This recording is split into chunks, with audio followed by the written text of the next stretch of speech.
Hello, I'm Tyler Ehrlich. I'm a third-year DMA student in wind conducting here at the Butler School of Music at the University of Texas at Austin. Yeah, you're a third-year student, but you're also hosting a really cool radio program. So thank you for sitting down with us. Just talk a little bit about what this radio program is and how it really is this cool partnership between Butler and the premier classical music station in Austin. Absolutely. Well, I'm very grateful the fact that I feel like we have one of the best supported classical music stations in the country, and it's rare to find ad-free programming all day, all night in any community, but especially in Austin. I think it's something that we should be grateful for, and that's KMFA 89.5. You can always catch them on kmfa.org and streaming through your favorite smart devices and things as well. But what I really appreciate about the show from the Butler School is that I feel like it provides a bridge between two really important classical music beacons in our community, obviously the Butler School of Music and KMFA. KMFA reaches about 100,000 listeners every week, which is a very large listener base, certainly for classical music. And the fact that the community has a place where they're able to go every Monday night at 9 and tune in to so many of the incredible performances that we have here from students and faculty, I think is a really special thing. And I'm really grateful to be the person that gets to curate and host that show every single week. Yeah, so how did you get that gig? It's so cool. It's a cool story. So Anthony McSpadden is the person that oversees the content and programming on the radio. And really just through the fact that he frequently attends concerts and he's able to interact with a lot of the ensemble conductors, he's just somebody that I met during my time here as a graduate student. I received a grant my first year through Texas Career Engagement. I partnered with a colleague, Ogechi Ukazu, and we created an 11 or 12-part podcast series where we interviewed different folks about their work in alt-ac, or alternative to academia opportunities in the arts. And as we were creating this content series, I was sharing it out pretty regularly on Facebook and on Instagram. And it was cool because we were able to connect with a lot of different folks that worked over in the design and in the KOFA building, folks here at BSOM, folks that were working out in the community and other spaces as well. We connected with a lot of folks on Zoom as well, which is really great. And during the period of sharing this out, he reached out and he told me that he was really impressed with this content series and he thought that it really fulfilled a valuable niche. And unfortunately, there was an opportunity because somebody that was here at UT, Ryan Kelly, moved to Indiana University to pursue a different opportunity, and they were looking for somebody to host the show. So we connected over the summer about an opportunity not related to this radio show at all, about doing an event at KMFA's beautiful Draylen Mason Music Studio. But he reached out with the opportunity, and I said I would be really grateful to join the team. So I'm really glad to be the person that gets to host the show. Wow.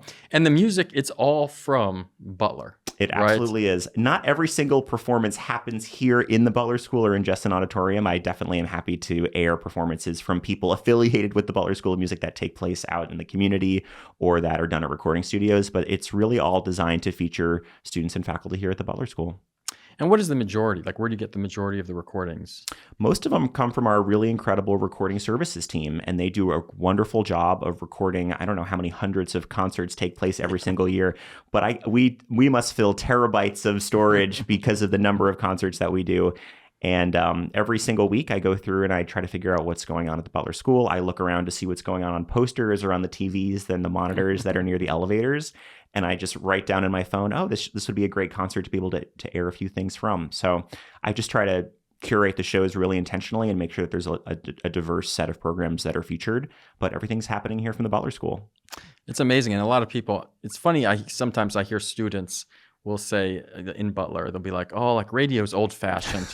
And it's like, well, first of all, you're playing music from 300 years ago. So like, well, let's not, let's not like jump on the old fashioned thing, but it's a totally different experience. And, radio listenership really has not declined that much. It's stayed pretty stable, especially in classical music, right? Because it's different than a Spotify because it's cultivated. Classical music is so different. So, with Spotify, it's just an algorithm, right? It's just, there's no difference between you in Austin and someone in, New York or in India, or it doesn't matter, right? But you're actually cultivating it. So talk a little bit about how you cultivate a show and what goes through your mind. 100%.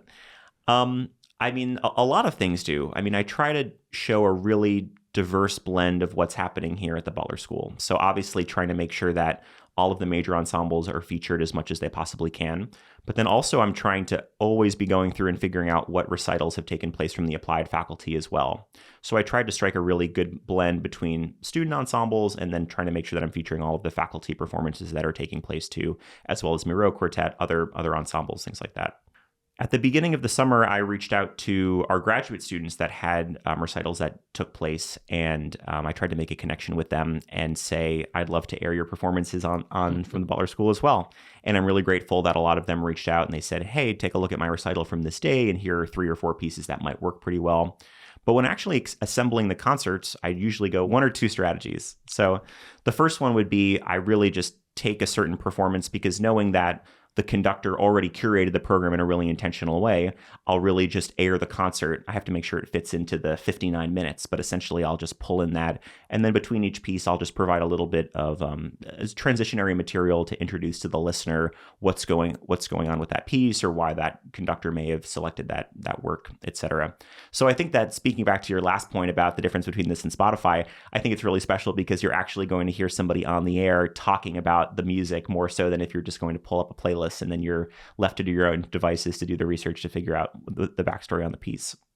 But besides that, I also try to curate programs that feature more of like a cornucopia. So for example, we aired a program a few weeks ago that featured the music of Donald Grantham. Some of that was solo work, some of that was chamber music, some of that was UT New Music Ensemble, and some of it was from the concert bands. So it was cool to get to just build a program around one of the specific faculty members in the composition area, and that's sort of a model that I'd like to look into going into next year as well. So like kind of based upon one person, like that's... Exactly. And how do you know like what the conductors were thinking? Do you actually reach out to them and talk to them and ask them, or? I try to, but what's also great is that it's something that we talk a lot about in the conducting area. So, thinking of sort of your typical symphony orchestra program, I mean, that's sort of a tried and true model. I know we're talking about things that have been in place for a long time. So I can sort of imagine that they're thinking, overture, concerto, intermission, symphony, or something along those lines. But I'll typically use sort of a small to big model. And when I was listening to KMFA on the drive in here this morning, and Diane Donovan was hosting the show. The first thing she started with was an overture. So there's definitely a lot of sort of typical procedures, programming flows that people do. And I typically just try to model after that because I think that they work pretty well. So explain that small to big. Yeah, sure. Yeah. So I think anytime I would imagine if you were programming a solo or chamber ensemble concert, you're trying to approach it in the same way. I think in the beginning, people are often trying to capture the listener's attention with something that might be a little bit faster or bombastic or a little bit more showy. Then maybe they'll move to something more lyrical, and then maybe they'll move to some major work. Maybe they're doing a major concerto if it's for a solo performance, or maybe they're ending with a symphony or something along those lines. So trying to vary the lengths of the pieces so it's not just long, long, long, or short, short, short, short, short. Trying to vary the moods and styles, thinking about the way that the key relationships are between the pieces. Maybe there's something that's really distant and might be a little bit jarring for a listener. Just trying to imagine what are the best way to program it so that the listener is getting something fresh, and this way they get to enjoy the show as much as possible. And in your work as a doctoral student, do you get to program concerts ever? Do you get to select? It's definitely a conversation that we're a part of. I mean, what's one of the great opportunities is the fact that we're so often featured as one of the guest conductors on all the different ensembles. So just a few weeks ago, since this is being filmed during the summertime, we sent in all of the pieces that we wanted to do for the year to the various ensemble conductors. And now they're essentially piecing together the programs. And it's fun to have conversations with them about how they assembled certain programs. Some of the conductors choose to name the concerts certain things with like a subtitle. Some of them just will use the ensemble branding as the name. So it's interesting to talk to them about their philosophies about that. But it's definitely something that we talk about in the conducting area for sure. Okay. Like you have a big concert coming up at the Long Center. We do. January or February? Yes. I have to check the date. I'm yeah, not I'd sure. have to check the date too. I think it's the third or fourth week of January, but we're doing John Curigliano's Circus Maximus, which is designed for this surround sound, spatial audio for the audience. So that's going to be just such a special performance next year. Every wind nerd in 1,000 miles is going to be there for that. Exactly. And it's my first time ever hearing it live. So I couldn't be more excited. I know. I'm so excited about it too. So I always thought the first piece was short piece in case people came late. Is there truth to that, or is that? I couldn't possibly tell you. Maybe ChatGPT could give you a better answer on that. It certainly sounds believable to me. Like if someone had a piece, a recital, or Yeah. anything, how would they reach out to you and talk to you about getting it on the air? I mean, the best way, well, first of all, people can typically find me over in the band area. So if it's during the workday, they should just swing by the Longhorn Band office or the Wind Ensemble office, because there's a good chance that I'm going to be in there working on my computer. But of course, people can always email me at tehrlich, EHRLICH, at utexas.edu. And since just sharing some more stuff, just in the beginning stages of getting this out on social media, I've had probably 4 or 5 people reach out, and some alumni, some folks from the community, some graduate students and things. And I try to do my best to showcase everything I possibly can. Yeah, it's a great way to promote yourself. I know, like, a lot of times graduate students don't think about that, like that kind of self-promotion. Absolutely. But it's really cool. I remember my wife, when she was doing her master's, they had a similar program at ASU where she did her master's, and she won like the concerto competition. She was just driving down the street and it came on and she heard it. So it was so cool. So it's neat to hear it on like a mass media. We're so used to the internet and everything, but there's something really special about just traditional radio. I agree. And it's a line on your CV. So graduate students to be able to say that your concert has been rebroadcast on, a show that's happening, I think is significant. So I would encourage people to try to have their music performed if possible. Yeah. And what kind of things do you look for when you look for music? Yeah. I mean, there's a few things that I try to consider. I mean, a huge part is the quality of the recording has to be really good. So it needs to be it just needs to sound good. I mean, the whole point is to make sure that no one is in their car listening to the show and changes the channel to another radio station that happens to be in town. So if there's something that has crackles or pops, or it's too soft or it's distorted, obviously that's not going to be suitable. So the recording quality is really huge. And then I try to approach the programming in a way so that there's a variety to the entire show. So it would be pretty difficult to do a work that's 55 minutes in length, because of course that wouldn't really leave room to feature other things on the program. But I have done, and I've aired Mozart's Grand Partita, which is almost an hour in length, and that was essentially the entirety of an entire show. And then the other thing is just trying to match the aesthetic of the station. So anytime I listen to KMFA all the time, every time I'm in the car, that's the station that I listen to, because I try to understand what's the listenership that we're trying to serve. And it is it's a classical music audience, and that can kind of be niche in a lot of ways. I do try through programming with the New Music Ensemble, as well as I featured some graduate student, some percussionists, their music as well, that I sort of thought pushed the envelope a little bit, because I'm not hearing some of this music during the workday from the rest of the hosts. But I'm just trying to match the station's aesthetic. So what I would encourage people to do if they want to have their music aired is to turn on 89.5 or stream it at kmfa.org and just listen in and listen to the kind of music that's being played, and trying to figure out what they might have from their repertoire that matches the station's aesthetic. Okay. And there's so many different venues that you could play and record in. But would you say, just generally speaking, if it was recorded in like Bates or Jessen, it's probably good enough quality? 100%. Yes. I think that the recording services team does a really great job. And I find that the recordings that take place specifically from Bates and Jessen are really high quality. And I've almost never had any issues with those being aired. They sound great. Okay. And what about like, people that do electronic music with a laptop? Does that work as well in a classical music setting? I think I haven't been able to air a lot of music that has electronics. Just to give you an example, I conducted a work with the UT New Music Ensemble that had a spoken word, a dialogue part. And I really struggled with trying to figure out if it was going to be suitable, because when concert goers were actually in the audience, they were looking, I gave them the notes so they could actually read along, because of course, when you're in Bates, there's, a degree of echo that's taking place because we're being in a recital hall. So in the end, I think I ended up airing it, but I definitely ran it by a few folks at the station to just try to figure out if they thought it might be suitable and if they thought the spoken word can be heard. So I think a lot of it has to come down to, is the effect of the piece going to be there? And then also, does it sound good? And then I think the length as well. I think potentially a shorter work could potentially fit into a program, but a lot of the music that they air is really from before Stockhausen, from a lot of this electronic music. So yeah. Yeah. So yeah, that's interesting. Like, I know when I go to like an opera that's English, I still read the super titles, of course. Yeah. Absolutely. Yes. And same. Absolutely. So it's definitely something to consider. Yeah. Because it's just a different style of singing everything. So if someone did a recital, and let's say it was an hour recital, right? Would you suggest them taking just a couple of the ones that they're really proud of and giving it to you, or giving you the whole? I think recital. if they're able to do a first pass and curate what they think is best representative of their playing, then I think that makes my job a lot easier, of course, because I'm listening to a lot of music really constantly on Box to try to figure out what would work best. So yeah, but I also think if there are options when people write to me or they fill out our Qualtrics form to submit music, I think that would be really beneficial as well, just because if there's maybe they did a work that's 3 minutes, 6 minutes, and 15 minutes, depending on, I mean, I have to build a program that's exactly 59 minutes total speaking and music. So if there's flexibility with the length, that also helps as well, because if everybody just submits music that's too long, then I'm not really able to build a pretty cohesive program. So yeah, so they can submit music. What about like the composition students? Yeah. So we don't air any sort of like MIDI mock-ups or anything like that. But my hope is that, and I think that this is actually something that I'd love to work on this year. So if composition students are listening to this, then we should have a conversation. But I know in the conducting area, we'd love to help work with them to bring their, notated music to real life. So perhaps that means plugging into the composition area a little bit more and figuring out how to get live performances of their music, and then hopefully trying to get those on the air as well. So most of the stuff they write, is it ever performed? The composition area does a great job because they hold these clutch concerts, which are really designed for composers, for UT composers to be able to get their music performed. I would love to have a conversation with folks that are involved with that to try to air some of those recordings.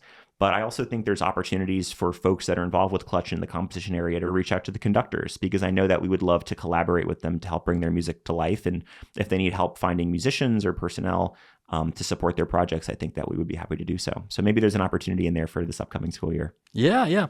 And, this is one of these things that this is not like a quick turnaround. So like if someone has a recording, right? So let's say you're doing a concert, right? It might not air even if you accept it for 6 months, right? And there's a lot of reasons for that. But kind of talk through that. Like, how does that work? How far out do you work? How do you plan things out? And do you often put things 6 months, or you say that this is going to be this themed show, or how does that work? For sure. So I've tried a variety of models. The thing that I do the best, unfortunately, I hope this doesn't break anybody's heart to hear this, but I'm not actually there Monday nights at 9 doing the show live. It is a pre-recorded show. So I'm really grateful. I go in typically once a month and I'll record 4 shows at a time. And then I'll also intersperse those with, typically I'll run each show twice. So there'll be a rerun of a previous show that's taken place earlier in the calendar year as well. So if folks are interested in having their music performed, they should definitely reach out, and I'll try to get them on the schedule, hopefully in the next month or two. I am typically going through Box, and as I said, like I'm always walking around school and thinking like, oh, that would be a really great concert to re-air, or I wonder if there's something from that faculty recital that would work really well on this other program. But typically, I'd say I'm working about 6 to 8 weeks out with most of these things. So hopefully, if folks make that initial connection, I'm able to get their music aired in the next 2 to 3 months. Yeah, and for students and maybe even faculty might not know what Box is. It's kind of like an internal storage system we have here at UT. So, and that's another thing. Like they don't have to record it. Right? They do not. Correct. So if they're performing in Jessen or Bates, it is already recorded, right? Exactly. So it's my understanding that all of the concerts that take place are recorded, and it certainly seems that way looking at our internal box of all the performances. So 100%, if folks reach out to me and they say, I had a recital on, April 27th, would you be able to air the second track, or could you air this work by Corelli that I did, or whatever? I can typically go in and find that pretty quickly. But any resources that are helpful, if people are able to send concert programs, that's really beneficial as well, because I'll reference some of the program notes or other things about the performers or about the composers on the show as well. So the more information, the better. But yes, if it was an event that was taking place in Bates Recital Hall or in Jessen Auditorium, that's pretty easy for me to be able to find. Okay, and obviously it depends on the length of the pieces, but how much talking do you do compared to the music? I try to thread the needle between giving as much information that I think people could find interesting, but making sure that I'm not talking too much. I think that could be an easy trap to fall into, because I can be somewhat long-winded. But then again, people go to their radio station, yes, right? They turn on the radio because they want to hear that. Totally. If it was just music, Yes, they can check it out on Spotify. Exactly, yeah. Or on YouTube, exactly. And I struggle with it too, because I never know, is the person that's listening to it a musicologist that's a scholar on the topic, or is this a total just a fanatic of classical music that may not have heard of, insert composer name here. So I just never really know who the audience is. So I try to thread the needle perfectly between them. I'd say between most of the pieces, I'm typically talking for about 30 to 40 seconds. So not much because I want to keep the focus on the music itself and I don't want to get in the way of that. But I definitely try to introduce every work and at least give a little bit of background information. And I'm grateful because so many of the programs that are here at the Butler School come with really great program notes. So I'm often able to reference that, or I'm able to reference composer websites to just give people a little bit of a fact to make it more enjoyable for them to enjoy the music they're about to hear. Yeah. So if you've performed, you've already got the program, you've already got the recording. Yeah. It's a very low bar to getting your stuff out there and getting it heard again. So it always amazed me when I first started dating my wife and she was in graduate school. It's like you go through all this work, you perform it once, and then it's just gone. It's like I still am shocked at that. The amount of time these musicians put in to perform it once. So it's good to get it out there and then play it again and again and again. And absolutely, it can only help you. Agreed. Yeah. So well, thank you so much for sitting down, and we'll put all the links down below. So submit your music and tune in Monday nights at 9 p.m. Right? 89.5 KMFA. Yep. If you don't have a radio, it's on the website. Yep. Right? You can just click on it and yeah. Thank you so much. Awesome. Thanks, Nathan. Take care. You too.